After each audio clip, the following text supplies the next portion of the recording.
ইউনূস সরকারের বিরুদ্ধে তীব্র আন্দোলনে নামছে রাজনৈতিক দলগুলো। আওয়ামী লীগ এক ধরনের ঘোষণাই দিয়েছে যে তারা আন্দোলনে নামছে, এবং এরপরে আমরা দেখলাম বিএনপিও 31শে মার্চের মধ্যে বাংলাদেশে একটা বড় ব্যাপার ঘটবে। 5ই আগস্ট শেখ হাসিনাকে ভারতে পাঠিয়ে দিতে বাধ্য হয়েছিলেন এবং দিয়েছিলেন ভারতে পাঠাতে, ঠিক তেমনি ভাবে শেখ হাসিনাকে ভারত থেকে আবার দেশে ফেরত নিয়ে যাওয়ার ব্যবস্থা সেটাও ওয়াকারুজ্জামান সাহেব করবেন। শেখ হাসিনা বাংলাদেশে আসবে, ওই সময় আপনারা সব ঢাকায় চলে আসবেন এবং কি শেখ হাসিনাকে বরণ করার জন্য। শেখ হাসিনা এদেশের নাগরিক, শেখ হাসিনা অবশ্যই বাংলাদেশে আসবে। আর ডক্টর ইউনূস হচ্ছে আমেরিকান নাগরিক, সে সেখানেও জায়গা পায় কিনা এটাও সন্দেহ।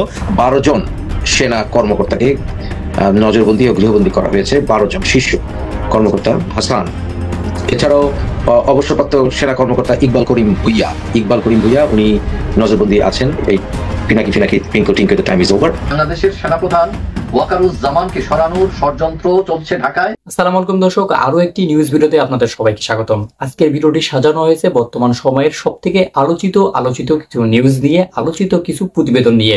সো দর্শক, ভিডিওটা কিন্তু অনেক বেশি ইম্পর্টেন্ট হতে যাচ্ছে, সেটা আপনারা ভিডিও শুরুর ইন্ট্রো ভিডিওগুলো দেখেই বুঝতে পারছেন। সো আমি কথা বলাবো না, সর্বপ্রথম আমরা সেই এক্সক্লুসিভ ভিডিওগুলো একটার পর একটা দেখতেই থাকবো। বর্তমান বাংলাদেশের অবস্থা নিয়ে এবং বাংলাদেশের প্রশাসন অবস্থা এবং বাংলাদেশের অন্তর্বর্তীকালীন সরকারের অবস্থা নিয়ে মানুষ এখন কথা বলতেছে, অনেকজনে অনেক গুজব ছড়াচ্ছে, এমন কথাও কিন্তু আসতেছে সোশ্যাল মিডিয়াতে। তারপরেও দর্শক, এই যে আজকের ভিডিওটা সাজানো হয়েছে কিছু এক্সক্লুসিভ ভিডিও নিয়ে, আমি রিকোয়েস্ট করবো ভিডিওগুলো আপনারা শুনবেন। এগুলো শুনলে আপনারা বুঝতে পারবেন এবং জানতে পারবেন বাংলাদেশ সম্পর্কে, বাংলাদেশের ভবিষ্যৎ সম্পর্কে। সো অবশ্যই কিন্তু আপনারা ভিডিওটি একটু স্কিপ না করে একটি লাইক কমেন্ট করে দেখতে থাকুন ভিডিওটি। নজরবন্দি ও গৃহবন্দী করা হয়েছে 12 জন শীর্ষ কর্মকর্তা, এবং কেউ আছেন যাদের আসলে পাকড়া করার অপেক্ষায় আছে বাংলাদেশ সেনাবাহিনীর ভিতরে। 29 জন এখনো টার্গেটে আছেন। লেফটেন্যান্ট জেনারেল কামরুল হাসান উনি গৃহবন্দী অবস্থায় আছেন বর্তমানে, লেফটেন্যান্ট জেনারেল কামরুল হাসান। এছাড়াও অবসরপ্রাপ্ত সেনা কর্মকর্তা ইকবাল করিম ভুইয়া উনি নজরবন্দি আছেন। এছাড়াও আমরা খবর পেয়েছি যে লেফটেন্যান্ট কর্নেল হাসিনুর রহমান উনি নজরবন্দিতে আছেন। নজরবন্দিতে আছেন। ফাইজুর রহমানের নাম অনেকবার এসেছে। ফাইজুর রহমান উনি ডিজিএফআই দায়িত্ব ছিলেন এবং আইএসআই এর সাথে বিভিন্ন চুক্তি, বিশেষ করে গাজীপুরে অস্ত্র চুক্তির ব্যাপারে যেই কাজটি হয়েছে, সেই চুক্তিটা এই ফাইজুর রহমানকেই মূলত বলা যেতে পারে মেইন দায়িত্বে ছিলেন। এবং এই লেফটেন্যান্ট জেনারেল ফাইজুর রহমান উনি গৃহবন্দী আছেন। লেফটেন্যান্ট জেনারেল ফাইজুর রহমান যে একটি অস্ত্র চুক্তি হয়েছিল বাংলাদেশের সাথে গাজীপুরে, সেটা স্থগিত করেছেন জেনারেল ওয়াকার। তাই জেনারেল ওয়াকার বর্তমানে সম্পূর্ণ নিয়ন্ত্রণ নিয়েছেন সবকিছু। লেফটেন্যান্ট জেনারেল ফাইজুর রহমানের নিয়ন্ত্রণে ছিল মূলত সাভার এবং মিরপুর যে আর্মি ক্যাম্পগুলো আছে, এবং সেগুলো সম্পূর্ণ সরাসরি নিয়ন্ত্রণ নিয়েছেন জেনারেল ওয়াকার। এছাড়াও আরো 3 জন মেজর জেনারেল টার্গেট আছেন যাদেরকে গৃহবন্দী করা হতে পারে। এর ভিতরে দেশের বাইরে থেকে একজন মেজর জেনারেল নিয়ন্ত্রণ করার চেষ্টা করছেন। আমি যতটুকু খবর পেয়েছি উনি কুয়েতে আছেন, এবং উনি দেশের বাইরে থেকেই এই সব কিছুকে প্রভাবিত করার চেষ্টা চালিয়ে আসছিলেন। সুতরাং উনিও এই টার্গেট লিস্টে আছেন যাদেরকে গৃহবন্দী করা হবে। আপনারা আজকে এর আগে মাহফুজ আলমের একটি স্ট্যাটাসে জেনেছেন যে সে বলছে দেশ যুদ্ধাবস্থায় আছে। যুদ্ধাবস্থার জন্য আছে বলতে চাচ্ছে যে মাহফুজ আলম কতগুলি চেষ্টা চালিয়েছিল। বিশেষ করে মাহফুজ আলম চেষ্টা চালিয়েছিল কয়েকজন সন্ত্রাসীদের নেতৃত্বে, বিশেষ করে আবু তালেব সহ আর কয়েকজনের নাম আমার কাছে আছে, যাদের নেতৃত্বে সে চেয়েছিল একটি উত্থান করতে, এবং সেখানে অস্ত্র ব্যবহার করা হবে এবং একটি জনসমুদ্র সৃষ্টি করে তারা জেনারেল ওয়াকারকে বন্দী করবে। এটা ছিল তাদের টার্গেট। অর্থাৎ যে আর্মি অফিসারদেরকে এখন বন্দী করা হয়েছে বা নজরদারি রাখা হয়েছে বা গৃহবন্দী করা হয়েছে, তাদের মাধ্যমে যখন একটি কু হবে, সেই কু হওয়ার সময় সেই কুকে সাপোর্ট দেওয়ার জন্য কতগুলো সন্ত্রাসী গোষ্ঠীকে দায়িত্ব দিয়েছিল মাহফুজ আলম, এবং মাহফুজ আলমের নেতৃত্বে সেই সন্ত্রাসী গ্রুপ চাইছিল যে জেনারেল ওয়াকারকে বন্দী করা হোক। কিন্তু আলটিমেটলি জেনারেল ওয়াকারকে তারা বন্দী করতে পারেনি, এবং জেনারেল ওয়াকারকে এই বিষয়ে হেল্প করেছেন ডোভাল সাহেব। ডোভাল আপনারা জানেন বোধহয়, ভারতের নিরাপত্তার মূল দায়িত্বে যিনি আছেন, উনি অলরেডি ঢাকায় এসেছিলেন এবং কয়েকজন কর্মকর্তার মাধ্যমে ভারতের থেকে উনি এসে একটি হোটেলে বসে 2 দিনের মতো থেকে গেছেন। তো এই বিষয়গুলো আপনাদের জানার প্রয়োজন আছে। সুতরাং আমরা যে জিনিসটি এখন বলতে পারি যে মাহফুজ আলম বা তাদের যেই গোষ্ঠী যারা কিনা সরকার চালাচ্ছে, তাদের টাইম ইজ ওভার। এটা মোটামুটি আপনাদেরকে আমি নিশ্চিত করে বলতে পারি যে আমি মোটামুটি শিওর, এখন নিশ্চিত যে এদের টাইম ইজ ওভার। তবে আমি জেনারেল ওয়াকারকে অনুরোধ করছি, আপনি প্রত্যক্ষ বা পরোক্ষভাবে হলেও ক্ষমতা গ্রহণ করুন। দেশের, আমি চাই না দেশ সামরিক শাসনে থাকুক, এবং ডক্টর ইউনূসকে অকার্যকর করে দেওয়া উচিত। অকার্যকর করা বলতে ওনার কাছ থেকে ক্ষমতা ছিনিয়ে না নিলেও ওনাকে ক্ষমতার ক্ষেত্রে ওনাকে প্রভাবিত করা উচিত বলে আমি মনে করি, যাতে করে উনি অনেকটা অকার্যকর হয়ে পড়েন। তবে আমি মোটামুটি নিশ্চিত, আমি কয়েকটা জিনিস নিশ্চিত যে আমরা জেনারেল ওয়াকারের রোল আরো সিরিয়াস দেখতে পাবো এবং উনি আরো প্র্যাকটিক্যালি ইনভলভ হয়ে যাবেন এই ক্ষমতার ক্ষেত্রে। এবং আমরা এই সরকারের বিশেষ করে ডক্টর ইউনূস থেকে গেলে যেতেও পারেন, কিন্তু এই অ্যাডভাইসার বিশেষ করে মাহফুজ আলম এবং আসিফ মাহমুদ এদের সময়, আসিফ নজরুল এদের সময় প্রায় ওভার বলে আমি মনে করছি। সামনে দেখা যাক, স্ট্যান্ড বাই থাকবেন এবং আমি আরো তথ্য আপনাদের কাছে দেবো। তবে ন্যাশনাল সিকিউরিটি ইন্টারেস্টের কারণে অনেক কিছু এখন চাইলেও বলতে পারছি না। অনেকেই অধীর আগ্রহে বসে আছেন যে শেখ হাসিনা কবে বাংলাদেশে আসবে। আসলে উনি কবে বাংলাদেশে আসবে এই ডেটটা নিয়ে কিন্তু অনেকেই মোটামুটি একটা আপনার বিভ্রান্তির মধ্যে পড়ে আছেন। যেমন অনেকে বলতেছে আপনার 26শে মার্চ বাংলাদেশে আসবে, অনেকে বলতেছে 15ই মার্চ। আসলে উনি কবে বাংলাদেশে আসবে এই বিষয়টি এখনও পর্যন্ত এক্স্যাক্টলি কোনো ডেট নির্ধারণ হয়নি। কিন্তু উনি যে বাংলাদেশে আসবে এটা সত্য এবং কি 100% সত্য। ওনার নিরাপত্তার বিষয়টাকেই কিন্তু সর্বপ্রথম প্রাধান্য দেওয়া হচ্ছে। আমি আপনাকে সাপোজলি একটি কথা বলি, যদি শেখ হাসিনা বাংলাদেশে আসে তাহলে আপনার টেকনাফ থেকে তেতুলিয়া, রূপসা থেকে পাতুরিয়া, বাংলাদেশের বিভিন্ন অঞ্চল থেকে মানুষ কম করে হলো 1 থেকে 1.5 কোটি মানুষ আপনার ঢাকায় চলে আসবে। এখন ওই পরিস্থিতিতে আপনার শেখ হাসিনার নিরাপত্তাটা যেমন আপনার জরুরি, যেমন শেখ হাসিনা আপনার বাংলাদেশ থেকে কেন চলে গেছে, উনি চলে গেছে কিন্তু আপনার ওনার নিরাপত্তার জন্য, এবং কি উনি জানতেছে যে বাংলাদেশে আপনার একটি সন্ত্রাসী হামলা হচ্ছে এবং কি ওনার প্রাণনাশের হুমকি ছিল এবং কি ওনাকে মেরে ফেলার কিন্তু ষড়যন্ত্র করা হয়েছিল। এজন্যই কিন্তু উনি ভারতে চলে যান এবং কি সেফটি চলে যান। এখন প্রশ্ন হচ্ছে উনি যদি দেশে আসে তাহলে ওই রকম সেফটি নিরাপত্তা কিন্তু আগে নিশ্চিত করা হবে এবং কি এই নিরাপত্তা নিশ্চিত করেই কিন্তু উনি বাংলাদেশে আসার একটি ডেডলাইন ঘোষণা করবেন, আমরা আশাবাদী। এবং কি এটি অনেক দ্রুত সময় হবে এবং কি এটি আপনি ধরতে পারেন যে মোটামুটি সময়টা একদম কাছাকাছি চলে আসছে এরকম আপনি ধরে রাখতে পারেন। কিন্তু সবাইকে সজাগ দৃষ্টি রাখতে হবে এবং কি সবাইকে ঐক্যবদ্ধ থাকতে হবে এবং কি এদেশের জনগণকে বুঝতে হবে যে আসলে শেখ হাসিনা যা বলেছিল এটাই সত্য হয়েছে, বা শেখ হাসিনা যে বলেছিল এটি কিন্তু কোটা আন্দোলন না, এটি আপনার সরকার উৎখাতের আন্দোলন। এবং কি ডিবি হারুন যে বলেছিল যে এই বাংলাদেশ হবে শ্রীলঙ্কা, ইউনূস হবে বাংলাদেশের প্রধানমন্ত্রী, আসলে তাদের এই বক্তব্যগুলো অনেকে ওই সময় ঠাট্টা বিদ্রুপে পরিণত করেছিল। কিন্তু এখন এদেশের জনগণ হারে হারে টের পাচ্ছে যে আসলে এই কথাগুলো সত্য ছিল এবং কি তারা যেই কথাগুলো বলেছিল এই কথাগুলোই কিন্তু এখন বাস্তবে ফলিত হচ্ছে আমাদের বাংলাদেশে। ইতিমধ্যে বাংলাদেশে যেভাবে ধর্ষণের শিকার হচ্ছে নারীদের এদেশে কিন্তু নিরাপত্তা নেই এবং কি একমাত্র শেখ হাসিনা এদেশের নারী প্রধানমন্ত্রী থাকার কারণেই কিন্তু পুরুষরা আপনার নারীদের উপরে এতটা টর্চার করার সাহস পায়নি, যদিও বিচ্ছিন্ন ঘটনা অনেক ঘটেছে। কিন্তু এরকম গণহারে এই আপনার 5 তারিখের পরে বাংলাদেশে যে ইয়েগুলো হয়েছে এগুলো বাংলাদেশের ইতিহাসে আপনার এত দ্রুত সময়ে এত দর্শনের শিকার কিন্তু বাংলাদেশে আর কখনো হয়নি। তো যাই হোক, এই বাংলাদেশ এখন অনিরাপদ। শেখ হাসিনা দ্রুত সময় বাংলাদেশে আসবে এবং কি দ্রুত সময় আমাদের এই দেশের পরিস্থিতি স্বাভাবিক হয়ে যাবে বলে আমরা আশাবাদী। আপনারা সবাই ধৈর্য ধরুন, অপেক্ষা করুন এবং কি সবাই ঐক্যবদ্ধ থাকুন। যে যেখানে আছেন, যেই সময় ডাক দেওয়া হবে শেখ হাসিনা বাংলাদেশে আসবে ওই সময় আপনারা সব ঢাকায় চলে আসবেন এবং কি শেখ হাসিনাকে বরণ করার জন্য। শেখ হাসিনা এই দেশের নাগরিক, শেখ হাসিনা অবশ্যই বাংলাদেশে আসবে। আর ডক্টর ইউনূস হচ্ছে আমেরিকার নাগরিক, সে সেখানেও জায়গা পায় কিনা এটাও সন্দেহ, কারণ আপনারা জানেন যে এই সরকারের প্রায় 7-8 জন আপনার ইতিমধ্যে বিদেশের পাসপোর্টধারী রয়েছে এবং কি তারা কিন্তু এক একজন এক এক দেশের নাগরিক। কিন্তু শেখ হাসিনা এই দেশের নাগরিক। শেখ হাসিনা যদি আপনার ইউরোপের কোনো দেশের নাগরিক থাকতো তাহলে কিন্তু শেখ হাসিনা ঠিকই চলে যেত। শেখ হাসিনা না, শেখ হাসিনাও না, খালেদা জিয়াও না, তারা অবশ্যই এই দেশে থাকবে। কিন্তু যারা এই দেশকে শোষণ করতে আসে, ষড়যন্ত্র করে, তারাই কিন্তু একসময় এই দেশের মাটি থেকে নিঃশেষ হয়ে যায়। যেমন খালেদা জিয়া বলেছিল না, এই বাংলাদেশের মানুষ দিন শেষে আওয়ামী লীগ আর বিএনপি এই দুইটা দলকে মানুষ ক্ষমতায় দেখতে চায়। দল আরও অনেক আছে কিন্তু এই দুই দলের সাথে সবাইকে সমন্বয় করেই কিন্তু ক্ষমতায় যেতে হয়। তার মানে শেখ হাসিনা বাংলাদেশে আসবে এটি আপনি 100% ধরে রাখেন এবং এই সময়টা অতি দ্রুত সময় আমরা জানি যে সেটি আপনার হবে। সেই পর্যন্ত সবাইকে ধৈর্য ধরতে হবে, সবাইকে ঐক্যবদ্ধ থাকতে হবে। ডাক যেই সময় আসবে ওই সময় আপনারা প্রস্তুতি নিয়ে সবাই চলে আসবেন ঢাকা ইনশাআল্লাহ।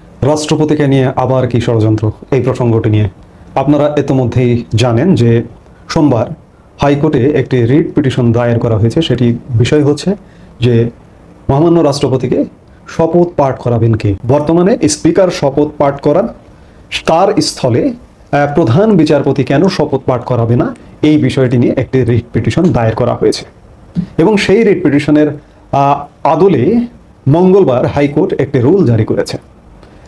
আমরা জানি যে পৃথিবীর বিভিন্ন দেশে রাষ্ট্রপতিকে প্রধান বিচারপতি শপথ পাঠ করান। আপনারা গত কয়েকদিন আগে একটি পৃথিবীর সবচেয়ে বড় প্রভাবশালী রাষ্ট্র মার্কিন যুক্তরাষ্ট্রের শপথ অনুষ্ঠান দেখলেন। মার্কিন যুক্তরাষ্ট্র প্রেসিডেন্টের শপথ অনুষ্ঠান দেখলেন। ডোনাল্ড ট্রাম্প শপথ নিলেন। কার কাছে শপথ নিলেন? মার্কিন যুক্তরাষ্ট্রের প্রধান বিচারপতির কাছে শপথ নিলেন। এটি রেওয়াজ আছে, পৃথিবীর বিভিন্ন দেশে প্রধান বিচারপতির কাছেই সে দেশের প্রেসিডেন্ট শপথ নেন। এমনকি বাংলাদেশেও এটি ছিল। 1972 সালের সংবিধানে এটি ছিল যে প্রধান বিচারপতির কাছেই রাষ্ট্রপতি শপথ নেবেন। 4th সংশোধনীতে পরিবর্তন করা হয় বিধানটি পরিবর্তন করে প্রধান বিচারপতির পরিবর্তে স্পিকার রাষ্ট্রপতিকে শপথ পাঠ করান। পরে পঞ্চম সংশোধনের মাধ্যমে এই বিধান বাতিল করে দেওয়া হয়। কিন্তু 2011 সালে পঞ্চদশ সংশোধনের মাধ্যমে আবার প্রেসিডেন্টকে শপথ পাঠ করাবেন স্পিকার, সেই বিধান ফিরিয়ে আনা হয়। যেহেতু সংবিধানে পঞ্চদশ সংশোধনের কিছু অংশ বাতিল করা হয়েছে, তাই প্রেসিডেন্টকে শপথ করানোর বিদ্যমান বিধানটিও বাতিল করবার দাবি জানিয়ে এই রিট পিটিশনটি দায়ের করা হয়। এখন প্রশ্ন হচ্ছে যে দেশ এই মুহূর্তে ভয়ানক ক্রান্তিকালের মধ্য দিয়ে অতিবাহিত হচ্ছে। দেশে নানান সমস্যা বিদ্যমান। মহামান্য রাষ্ট্রপতি প্রধান বিচারপতির কাছে শপথ নিলেই বাকি, স্পিকারের কাছে শপথ নিলেই বাকি। এখন এই রিটটার ফলে আমার মনে একটি প্রশ্ন উদয় হয়েছে যে আপনারা জানেন যে মহামান্য রাষ্ট্রপতিকে অপসারণ করবার একটি অপচেষ্টা জারি আছে। 5 আগস্ট আওয়ামী লীগ সরকার পতনের পর থেকে, ধরুন মাসখানেক পর থেকে রাষ্ট্রপতিকে অপসারণ করবার একটি ষড়যন্ত্র জারি আছে, এবং এখন পর্যন্ত সেটি বন্ধ হয়েছে এটি বলবো না।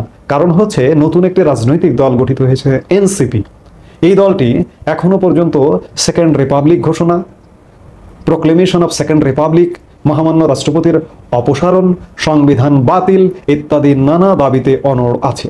শুধুমাত্র আমাদের সামরিক বাহিনী এখন পর্যন্ত রাষ্ট্রপতিকে সুরক্ষা দিয়েছে, সংবিধানকে সুরক্ষা দিয়েছে, যার দরুন তারা এখনো পেরে ওঠেনি। কিন্তু এই পেরে উঠবার কারণেই কি এই রিটটি দায়ের করা হলো? কারণ হচ্ছে রাষ্ট্রপতি পদত্যাগ করেন স্পিকারের কাছে, রাষ্ট্রপতি শপথ নেন স্পিকারের কাছে। এই মুহূর্তে এই বিধানটি, সংবিধানের এই বিধানটি হাইকোর্টে রিট দায়ের করে চ্যালেঞ্জ করা হয়েছে। চ্যালেঞ্জ করে শপথ নেবেন কার কাছে? বলা হচ্ছে যে প্রধান বিচারপতির কাছে শপথ নেবেন। তাহলে কি একই সাথে যুক্ত করা হবে রাষ্ট্রপতি প্রধান বিচারপতির কাছে পদত্যাগ করবেন? এই মুহূর্তে দেশে স্পিকার নেই, স্পিকার পদত্যাগ করেছেন এবং স্পিকারের অনুপস্থিতিতে ডেপুটি স্পিকার দায়িত্ব পালন করেন। কিন্তু ডেপুটি স্পিকার এই মুহূর্তে জেলে বন্দী আছেন। তাহলে রাষ্ট্রপতিকে যদি অপসারণ করা হয়, রাষ্ট্রপতি কার কাছে পদত্যাগ করবেন? কিংবা অপসারণ করে রাষ্ট্রপতিকে যদি শপথ পাঠ করাতে হয়, নতুন রাষ্ট্রপতি, ধরে নিলাম বর্তমান রাষ্ট্রপতিকে তারা বাতিল করে দিল, তাহলে কার কাছে শপথ নেবেন? স্পিকার নেই, জটিলতা রয়ে গেছে। তাহলে কি প্রধান বিচারপতির কাছে শপথ নেবেন? এই ব্যবস্থাটাকে পাকাপোক্ত করবার একটি প্রয়াস।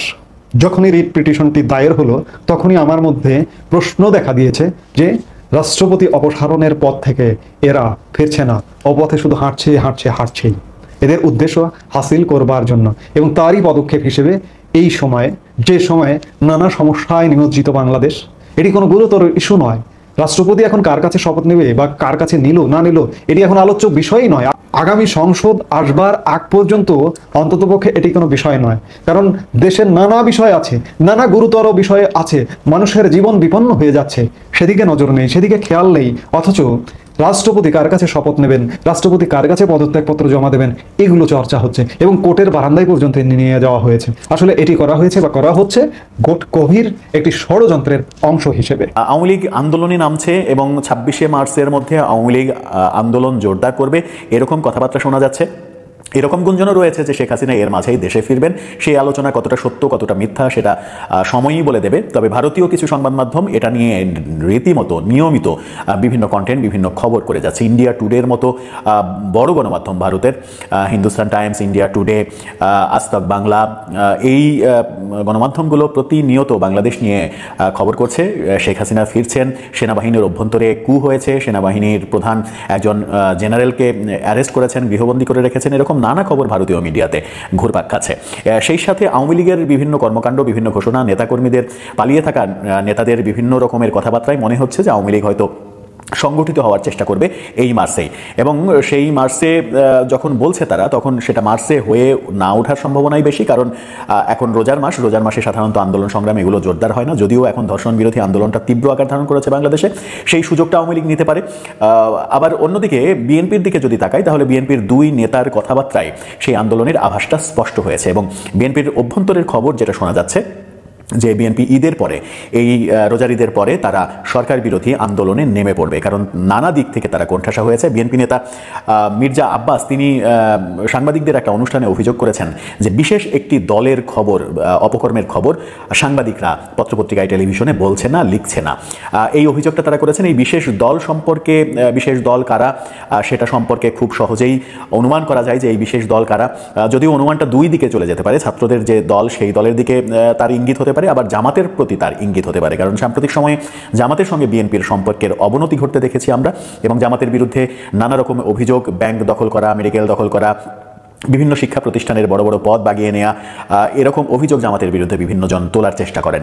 সেটাই মির্জা আব্বাস বলতে চাইলেন কিনা, নাকি ছাত্রদের নতুন দলের যে কর্মকাণ্ড সেটাকে তুলে ধরলেন কিনা। সাম্প্রতিক সময়ে আমরা দেখেছি যে উপদেষ্টা নাহিদ ইসলাম, সাবেক উপদেষ্টা, তিনি আর উপদেষ্টা নাই, বাংলাদেশ নাগরিক পার্টির আহ্বায়ক নাহিদ ইসলাম, তিনি একটা ভয়ঙ্কর মন্তব্য করেছেন।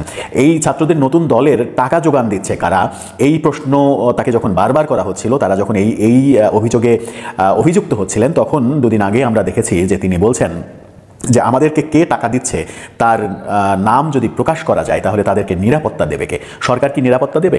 হাস্যকর একটা মন্তব্য। অর্থাৎ তাদেরকে টাকা দিচ্ছে যে একেবারে রাজকীয় উদ্বোধন করলো তারা, লাল গালিচা বিছিয়ে সংসদের সামনে যে রাজকীয় উদ্বোধন করেছে, কোটি কোটি টাকা খরচের কথা আসছে এখানে।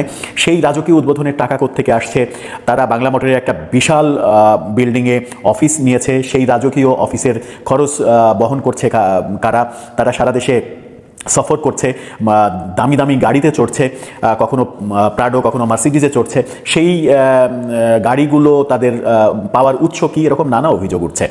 সেই অভিযোগের বিভিন্ন রকমের উত্তর তাদের কাছ থেকে এসেছে। তারা বলেছে তাদের 150 জনের মতো কোর কমিটি, সেই 187 জনের মতো কোর কমিটি, তারা প্রত্যেকে 1000 টাকা করে মাসে চাঁদা দেয়। তো 1000 টাকা করে চাঁদা যদি দেয় তাহলে 1,80,87,000 টাকা হয়। সেই টাকা দিয়ে এই রাজকীয় কর্মকাণ্ড করা সম্ভব কিনা সেই প্রশ্ন যখন উঠছে, তখন নাহিদ ইসলাম বলছেন আমাদেরকে অনেক ধনীরা টাকা দিচ্ছে, কিন্তু তাদের নাম আমরা প্রকাশ করব না, তাদের নাম প্রকাশ করলে তাদের নিরাপত্তা কে দেবে?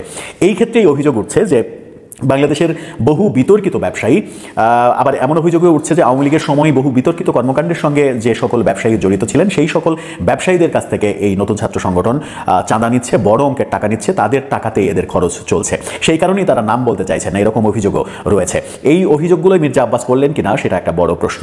এদিকে বিএনপির আরেক নেতা শামসুজ্জামান খান দুদু, তিনি এই সরকারকে একেবারে দুর্বল সরকার, এই সরকারকে কার্যকরহীন, অকার্যকর সরকার হিসেবে অভিহিত করেছেন, এবং তিনি একেবারে স্পেসিফিকলি ডক্টর ইউনূসের দিকে অভিযোগ তুলে আন্দোলনের হুমকি দিয়েছেন, আন্দোলনের কথা বলেছেন। তিনি বলেছেন যে আমরা যদি আন্দোলনে নামি তাহলে কয় মিনিট আপনারা টিকতে পারবেন সেটা একবার হিসাব করে দেখবেন, আমরা যদি আপনাদের বিরুদ্ধে কথা বলি, আপনাদের বিরুদ্ধে আন্দোলনে নামি।